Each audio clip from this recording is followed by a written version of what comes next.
Desde muito jovem, fui uma presença constante na igreja graças à minha mãe que costumava me levar a cada missa. No entanto, naquela época eu não entendia completamente os princípios da fé, mas de alguma forma me sentia bem ao participar. À medida que cresci, comecei a aprofundar meu conhecimento nos mistérios da fé e comecei a entender muito mais do que jamais imaginara. Minha dedicação cresceu tanto que, na adolescência, eu me tornei parte do coro da igreja e, aos 18 anos, comecei a dar aulas de catequese. Realmente eu apreciava muito o que fazia. No entanto, jamais poderia ter imaginado que viveria uma experiência na igreja que me mostraria o lado mais sombrio, muitas vezes chamado de paranormal. Muitos mendigos costumavam se aproximar da igreja, ficando na porta ou entrando para pedir esmolas. O padre João geralmente não permitia que pedissem esmolas durante o horário da missa. Nós, catequistas, éramos os encarregados de pedir que esperassem até que os fiéis saíssem para pedir ajuda. Havia vários mendigos, mas havia um em particular. Senhor Francisco era um idoso que há muitos anos vivia nas ruas.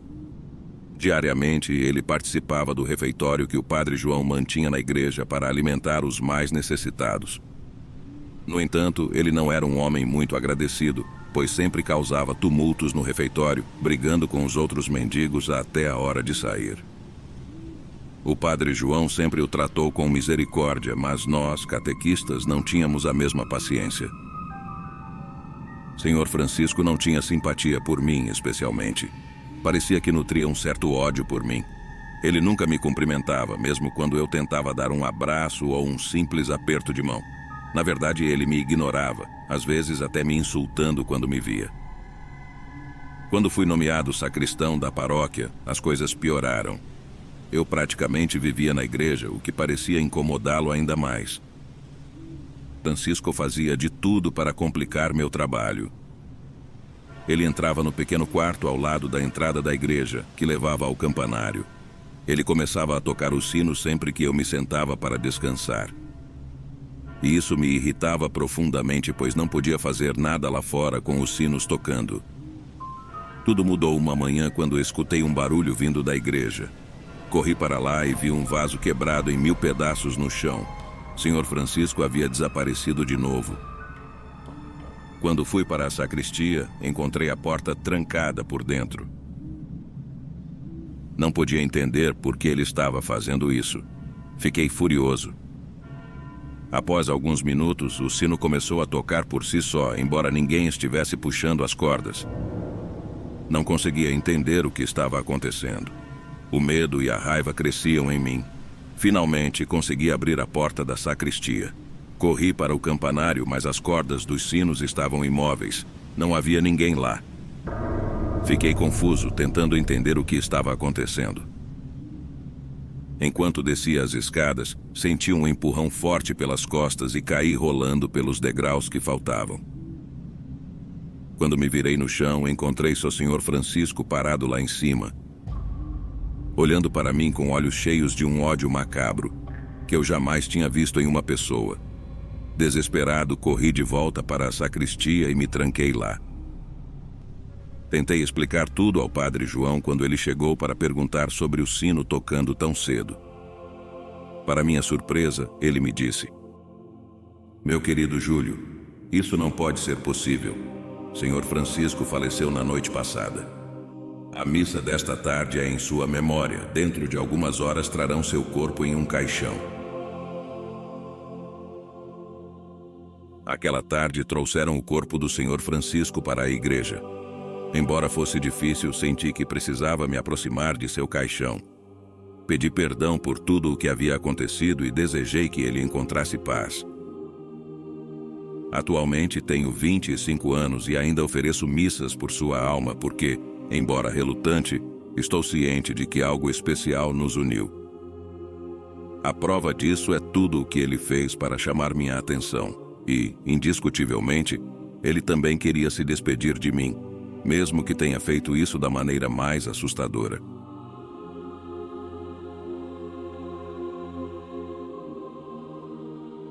Meu nome é Mariana, E embora eu seja católica, minha ligação com a fé era mais uma questão de tradição familiar do que de convicção pessoal. Nunca me senti atraída pela missa ou outras atividades religiosas. Quando se tratava de eventos como casamentos, batizados ou missas familiares, eu geralmente ficava do lado de fora entretendo-me com o celular. Foi somente em um momento difícil que aprendi a importância do respeito, mesmo por coisas que não nos interessam. Isso aconteceu em maio de 2008, quando eu tinha apenas 20 anos e estava no início da minha jornada universitária em uma nova cidade. Foi lá que conheci uma amiga que estudava a mesma carreira que eu. Ela era uma pessoa muito religiosa e, embora sua devoção me incomodasse um pouco, eu valorizava nossa amizade. No entanto, nunca compartilhei a mesma fé que ela. Em um dia triste, ela me contou que sua avó estava gravemente doente. Mesmo sem conhecer sua família, senti empatia por sua situação e tentei apoiá-la.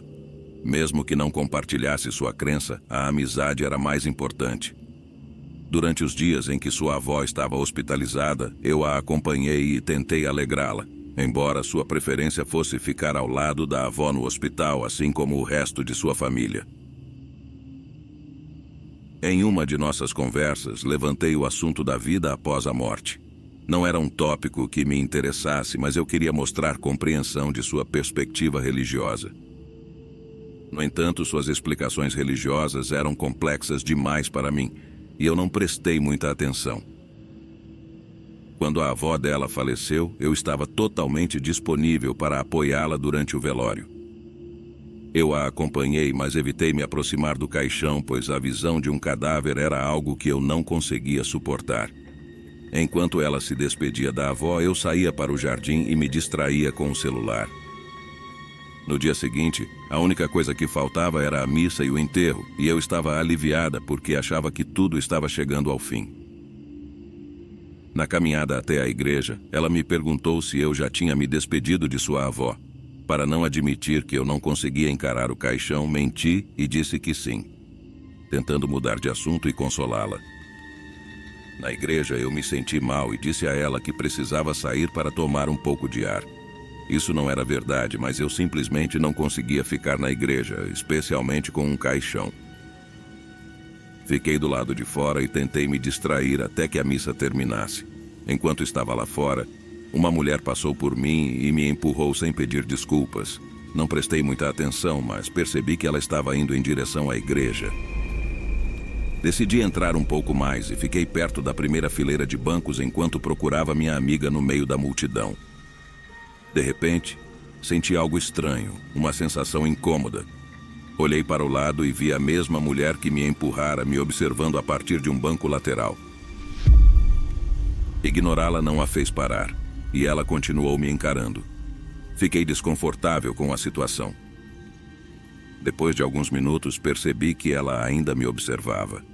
Decidi tentar enfrentá-la com um olhar sério, esperando que ela parasse. No entanto, sua expressão mudou drasticamente e seu rosto se transformou em algo aterrorizante. Sua pele empalideceu como se estivesse secando e seus olhos começaram a escorrer um líquido negro. Senti um arrepio percorrer minha espinha e tentei gritar, mas não conseguia abrir a boca. Com as pernas trêmulas, comecei a caminhar em direção à minha amiga, que estava perto do caixão. No entanto, a mulher estranha estava caminhando ao meu lado, apenas alguns metros à frente. Tentei alcançar minha amiga, mas parecia uma distância intransponível. Finalmente cheguei até ela e sua expressão ficou aterrorizada ao me ver naquele estado. Desmaiei naquele momento. Quando acordei, estava no hospital com minha amiga ao meu lado. Ainda sentia o frio na espinha. Eu não consegui contar a ela o que tinha acontecido na igreja. Passei mais de um ano consultando um psicólogo, mas as imagens daquela experiência ainda me assombravam. 7 anos depois, tomei coragem para entrar em uma igreja novamente. Desta vez, busquei a orientação de um sacerdote. Ele não apenas entendeu o que eu havia passado, mas também me ajudou a superar o trauma. Aprendi a respeitar os rituais e tradições relacionados à morte mesmo que não compartilhasse as crenças religiosas. Foi uma jornada difícil, mas ao longo dos anos percebi que algumas experiências podem ser aterrorizantes e que há um plano espiritual que pode interagir conosco, mesmo que isso nos cause experiências assustadoras. Acredito que muitas pessoas têm dons que desconhecem, como o meu, de ver aqueles que já partiram, especialmente em eventos religiosos como missas fúnebres.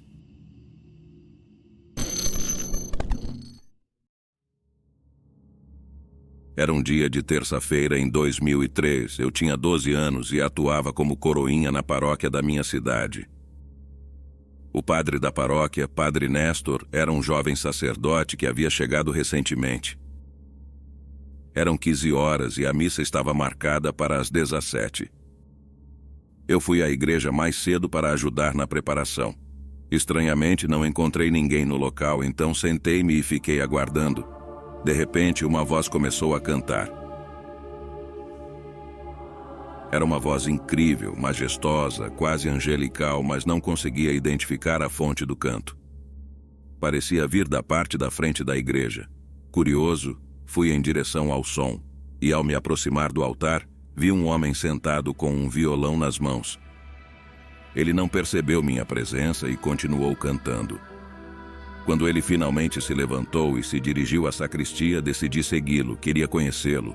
No entanto, assim que cheguei à porta da sacristia, encontrei-a fechada. Pouco tempo depois, o sacristão chegou e me apressou para buscar algumas flores. Perguntei a ele sobre o novo padre, mas ele não sabia de quem eu estava falando. No dia seguinte, à mesma hora, fui novamente à igreja na esperança de encontrar o misterioso padre. Mas ele não apareceu. Semanas se passaram e ele nunca mais retornou.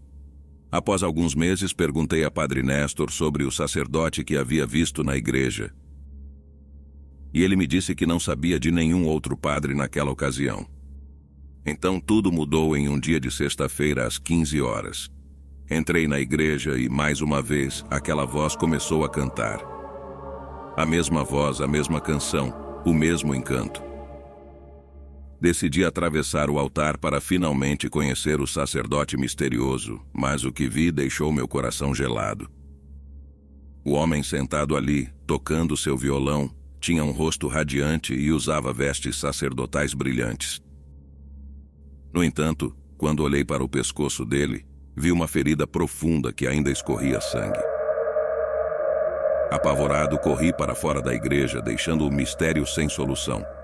Anos depois, descobri que o padre Néstor havia sido transferido para outra paróquia distante. E meus pais me revelaram um segredo que arrepiou minha pele. O homem que eu tinha visto na igreja era o padre Ezequiel, irmão mais velho de padre Néstor. Ele também era sacerdote e, durante os tempos difíceis do país, foi brutalmente assassinado em sua própria igreja, decapitado no altar enquanto cantava louvores a Deus. Desde então, a alma do padre Ezequiel acompanhava seu irmão, padre Néstor, protegendo-o. Em algumas ocasiões, ele permitia que sua voz fosse ouvida, entoando a mesma canção como uma eterna homenagem.